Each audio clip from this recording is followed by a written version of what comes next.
कि नशा पाकिस्तान को किस तरह खा रहा है, तबाह कर रहा है, बर्बाद कर रहा है, और सिस्टम नशावर लोगों के साथ, नशे बेचने वालों के साथ बिल्कुल सहूलतकारी का सबूत दे रहा है।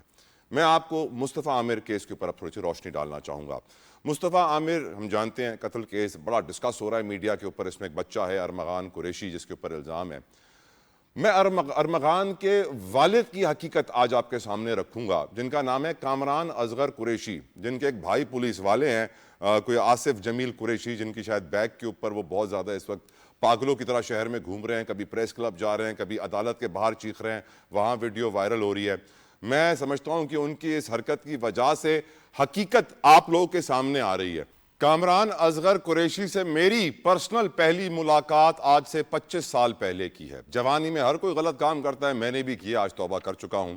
लेकिन 25 साल पहले जब इनसे मेरी पहली मुलाकात हुई थी तो ये मनशियात फरोश थे, और फिर अगले 10 साल तक मैं उनको डिफेंस, क्लिफ्टन और कराची के बहुत सारे इलाकों में मनशियात फरोशी करते अपनी आंखों से देखता रहा हूं, चश्मदीद गवाह हूं। और मैं आपको बता सकता हूं, ये जो नार्कोस की दुनिया है, पाब्लो एस्कोबार के हमने बड़े ड्रामे नेटफ्लिक्स पे देख लिए हैं, सब जानते हैं कि नार्कोस की दुनिया क्या होती है, इसमें कितना पैसा होता है। कामरान असगर कुरैशी को एएनएफ भी उठा चुकी है, एक्साइज भी उठा चुकी है, पुलिस भी उठा चुकी है, कई इन पे पर्चे हो चुके हैं, लेकिन आज भी आजाद हैं। अमेरिका जाके अपने आप को गुलूकार समझते हैं, लेकिन हकीकतन अपने बेटे का ऐसा हाल कर दिया है जिसकी कोई क्या मैं बात कहूं। वो बेटा जो कि इस वक्त 28 साल का है, 2019 में जब 24 साल का था तो पहला उसके ऊपर भत्ते का पर्चा कटा था, पर गिरफ्तार नहीं हो सका, पुलिस ने हाथ नहीं डाला। जाहिर बात है पैसा चला, भाई कामरान कुरैशी का पुलिस वाला है। 2019 में 2 कस्टम के केसेस बनते हैं इस बच्चे के ऊपर जो कि उस वक्त 24 साल का है। केस क्या है कि वो बाहर से मनशियात मंगवाता है, कस्टम पकड़ती है और कस्टम से छुड़वाने के लिए जाता है, कस्टम इसे गिरफ्तार कर लेती है। उस वक्त उसने तकरीबन 1 साल की कैद काटी थी। दोबारा 2023 में सेम मनशियात का केस बनता है, वही कस्टम वाले बुलाते हैं। इस दफा कस्टम वाले उनको 12 दिन में छोड़ देते हैं, और जब अरमगान बाहर आता है तो वो कहता है कि अब मेरी सेटिंग हो गई है, अब तो मैं खुल्लम खुल्ला बिजनेस करूंगा।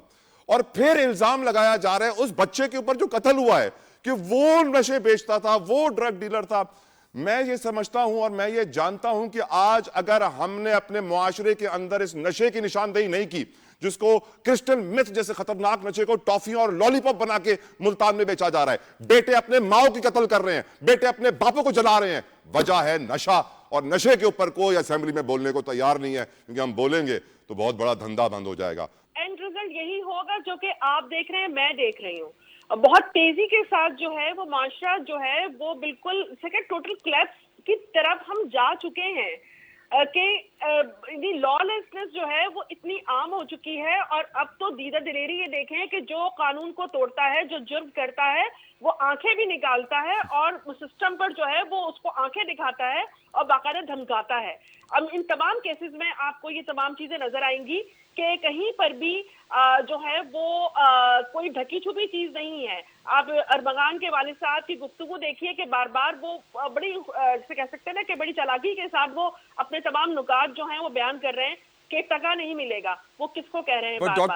डॉक्टर नाइमा, एक हाथ से वो कह रहे हैं वो गोली चला रहा है, दूसरे हाथ से कभी 15 को फोन कर रहा है और वो कह रहा है कि मेरे लैपटॉप के पीछे हैं। और लैपटॉप बताया ये गया क्योंकि I know this individual personally.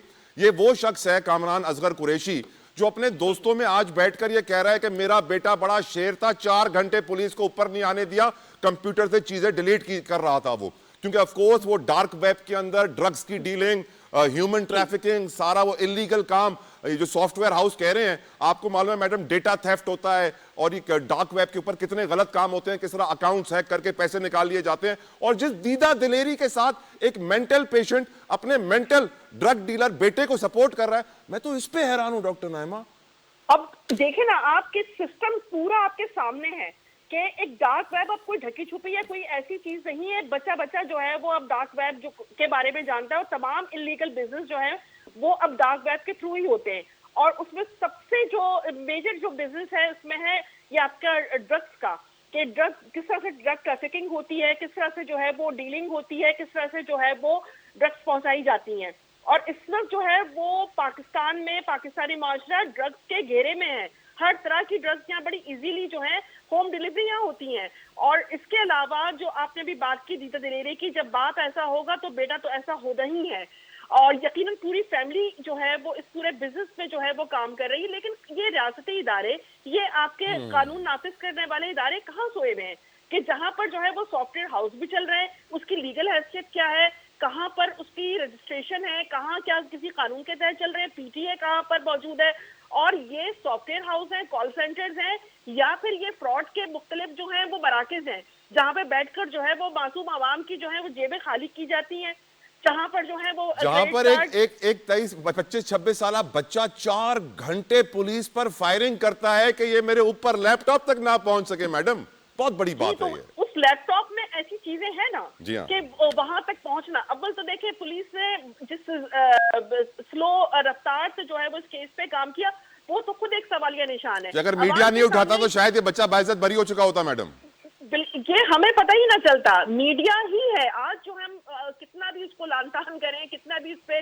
कदगन लगाएं, लेकिन ये मीडिया और उससे बढ़कर सोशल मीडिया जो हमें बहुत सारे जराइम से जो है वो उसकी रिपोर्टिंग। तो जो क्रिमिनल है आज उसका माइंडसेट यही है ना डॉक्टर नाइमा कि मैं कुछ भी कर लूं, ये निजाम और सिस्टम मेरे साथ है। जनाब, ये इससे हर क्रिमिनल के जहन में यही चीज है कि पैसा है आपके पास तो आपका कोई कुछ नहीं बिगाड़ सकता। और जिस माशरे में, जिस मुल्क में ये जो है वो जड़ पकड़ जाए ये सोच, तो फिर उसका अल्लाह ही मालिक है। आप रोड पे निकलते हैं, आपकी कोई सेफ्टी सिक्योरिटी नहीं है। अब वो जिस तरह से उस जो डेड बॉडी की ट्रांसपोर्टेशन हुई है, अब उसमें देख लीजिए बहुत सारे सवालात हैं जो एक कॉमन एक बंदे के जहन में है कि किस तरह से ट्रांसपोर्टेशन हुई, हब तक कैसे गया। इसका मतलब है कानून सो नहीं रहा, बल्कि उसकी रूह परवाज कर चुकी है कि वो हर जगह जो है वो उसको रास्ते खुले हुए मिले। डॉक्टर नाइमा, हम लोग मीडिया पे जब आवाज उठाते हैं ना तो आखिर में अपील करने की कोशिश करते हैं प्राइम मिनिस्टर से, चीफ ऑफ आर्मी स्टाफ से, चीफ जस्टिस ऑफ पाकिस्तान से, पर हम भी थक गए हैं अपील कर करके। But thank you doctor Naima, आवाज उठाते रहेंगे। अपील का मालूम नहीं है उससे कोई फायदा होगा कि नहीं होगा, क्योंकि ये इस ड्रग्स नार्कोस के साथ मिला हुआ है। मनशियात फरोश बड़े ताकतवर है। वो कहते हैं ना कि थाने के अंदर सबसे ज्यादा फोनें तब आती हैं जब कोई जिस्म फरोश वहां पर बंद होता है। इसी तरह मनशियात फरोश बड़े पावरफुल होते हैं। अल्लाह ताला इनका कला कमा करे, हमारे मुल्क को इनसे साफ करे। अपना ख्याल रखिएगा। सी यू टुमारो। अल्लाह हाफिज।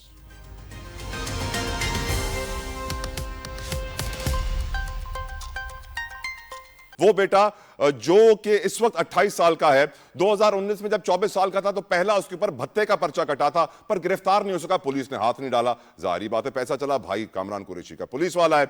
2019 में 2 कस्टम के केसेस बनते हैं इस बच्चे के ऊपर जो कि उस वक्त 24 साल का है। केस क्या है कि वो बाहर से मनशियात मंगवाता है, कस्टम पकड़ती है और कस्टम से छुड़वाने के लिए जाता है, कस्टम इसे गिरफ्तार कर लेती है। उस वक्त उसने तकरीबन 1 साल की कैद काटी थी। दोबारा 2023 में सेम मनशियात का केस बनता है, वही कस्टम वाले बुलाते हैं। इस दफा कस्टम वाले उनको 12 दिन में छोड़ देते हैं और जब अरमगान बाहर आता है तो वो कहता है कि अब मेरी सेटिंग हो गई है, अब तो मैं खुल्लम खुल्ला बिजनेस करूंगा।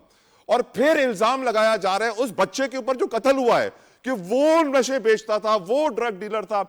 मैं ये समझता हूं और मैं ये जानता हूं कि आज अगर हमने अपने मुआशरे के अंदर इस नशे की निशानदेही नहीं की, जिसको क्रिस्टल मिथ जैसे खतरनाक नशे को टॉफियों और लॉलीपॉप बना के मुल्तान में बेचा जा रहा है, बेटे अपने माओ की कत्ल कर रहे हैं, बेटे अपने बापों को जला रहे हैं, वजह है नशा। और नशे के ऊपर कोई असेंबली में बोलने को तैयार नहीं है, क्योंकि हम बोलेंगे तो बहुत बड़ा धंधा बंद हो जाएगा।